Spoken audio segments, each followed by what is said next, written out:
سابق گورنر سندھ عمران اسماعیل نے کہا ہے کہ پاکستان تحریک انصاف اس وقت خود کو فیض حمید سے دور کرتی نظر آ رہی ہے، حالانکہ وہ ان کے بڑے قریبی سمجھے جاتے تھے۔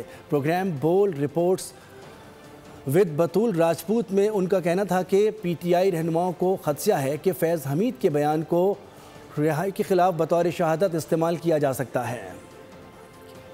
پاکستان تحریک انصاف اپنے آپ کو ڈسٹنس کرتی نظر آ رہی ہے جنرل فیض حمید سے اس وقت۔ حالانکہ ظاہر ہے کہ جنرل فیض حمید ایک بہت قریبی ساتھی سمجھے جاتے تھے اس وقت ہماری گورنمنٹ کے، اور کئی لوگوں کا خیال تھا کہ ہماری گورنمنٹ میں بہت زیادہ عمل دخل اور انفلوئنشل آدمی ہیں جنرل فیض حمید، جو کہ وہ تھے بھی۔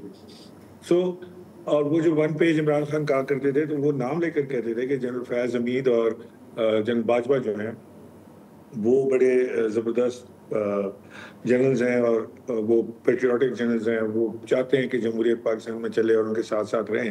لیکن اس وقت پی ٹی آئی اپنے آپ کو ڈسٹنس کرتی نظر آ رہی ہے، کیونکہ شاید پی ٹی آئی کو یہ خدشہ ہے، جیسے کہ باتیں ہو رہی ہیں کہ جی general Faiz Hameed will testify against Imran Khan.